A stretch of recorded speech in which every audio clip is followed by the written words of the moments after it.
The buggiest river in the world has to be in northern Iceland. Now these are not mosquitoes. Iceland has no mosquitoes on the island. These are actually midges. And these midges hatch by the millions. Your beloved bugs.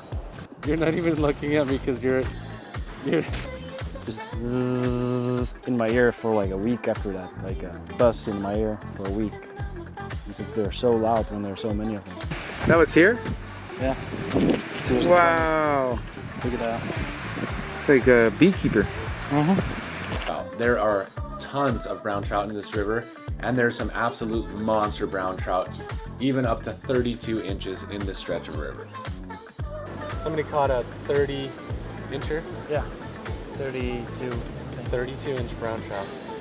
Yeah, I like to fish fast over water. Like I know roughly where the fish will be holding, so I want to cover as much water as I can and be changing flies, changing tactics, doing nymphing, dry dropper, that kind of stuff.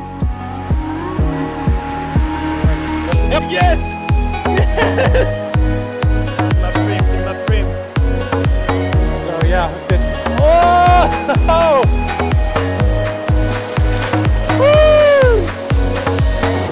Look at how wide he is. Look at his belly's all full and fat. Look at that, colors on him. The other thing is like right here, you see this blue? Is that... Hey dude, that's awesome. So we'll just keep this 5 minutes and we'll go again. There's another one in there, so I cast. Oh! Back here, back behind you. Yeah! Yeah!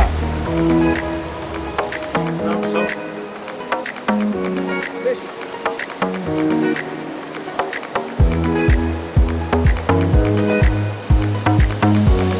Oh.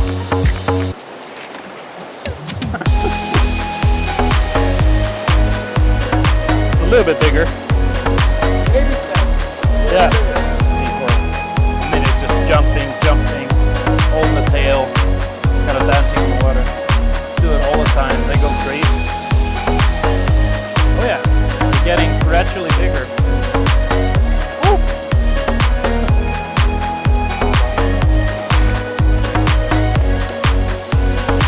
Sloppy net job, bud. We got him.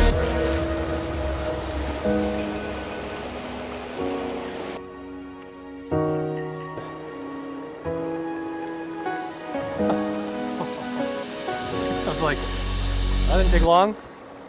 And then that trout took off and started fighting, went right in these riffles, of course, all the way down, all the way up, and then he got caught on a rock.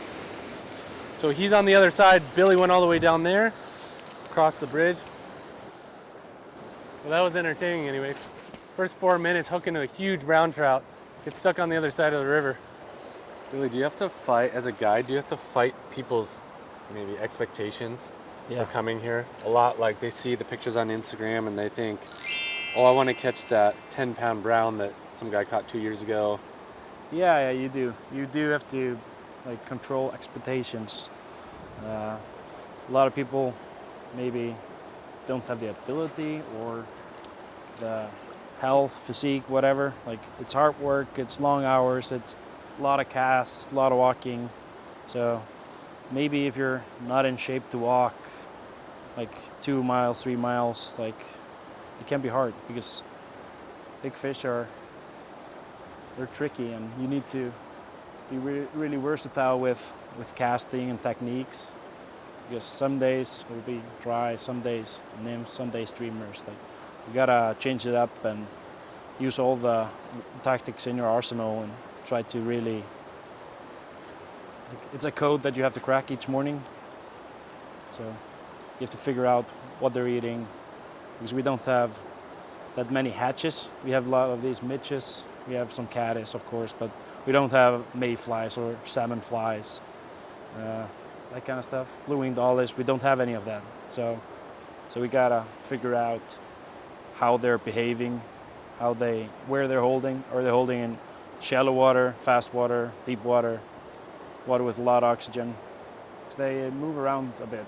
So These bushes down here make it difficult because your line is kind of coming in, getting tangled on those. You can see where like he's broken off part of the bush here, and it gets like wrapped around that kind of stuff, and it makes it a little bit more difficult. Clear water coming in. I can't see any fish here, so might as just walk further down. Yeah, so like these places, like it's heavy current below you, so it's hard to fight a fish. Also, it's deep and heavy current coming in, so these are spots where fish are holding, but nobody has ever gotten to. It's just impossible. Unless you have a good cast, but then the current will just take it because you're using so much line. And then if you hook when you're... Yeah, what are you gonna do? It's a miracle if you land them. Yeah. So probably really good fishing, but... Yeah, probably. Not very good catching. We have one more spot left, one more pool. Okay. So it's a lot of people will come work during the summer, like people from Europe, Middle Europe, Eastern Europe, work in the like tourist industry, like, and really get it in the. See where it's kind of foaming. Oh, there's a fish there. Okay. And then kind of as it's going there. Okay. You see the back eddy starting? Yeah. Okay, there's a fish in there, just under the foam, like where the foam is ending. Yes, I think I saw it. Yeah, okay. Just casting them from there.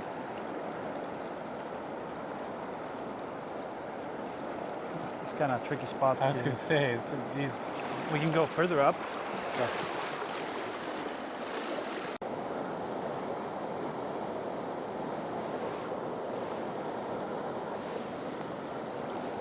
One more cast and we'll change it up.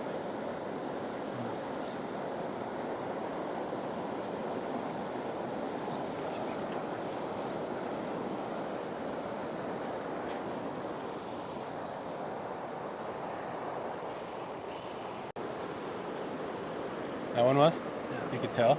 Yeah.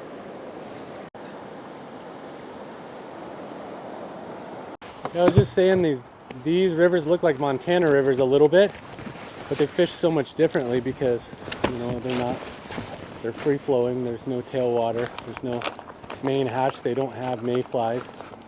They kind of hatch at a certain time of the day, so you're constantly searching more, which is a little bit different. And the other thing there, the fish are bigger here too, bigger and stronger, and healthier maybe. And so there's fewer numbers of them. It's like, I don't know how many fish per square mile there are in these rivers, but there's a lot of water to fish, but there may be maybe one or two fish in a pool or one fish in a run. And so you're always searching for them. So it's a little bit different than it is fishing in the front. So one main difference is fishing faster water or water that on the seam line that you normally wouldn't have. That's why I learned a lot about it. Dry fly fishing and streamer fishing. We did a lot of streamer fishing. It's kind of interesting fishing in Iceland, the differences than what I'm used to fishing. So I learned a lot. This is the worst spot to do this. So what would you do if somebody asked you if, let's say, somebody calls you and says, I want to fish in Iceland. I don't know anything about it. Are there bugs in Iceland? What would you say? Well, depends on your life philosophy. Just eat them. And if they know you are predator, bug predator, Just stay away. they stay away. Hey Eric, I think it's time for you to eat one. I drank the water out of the river yesterday.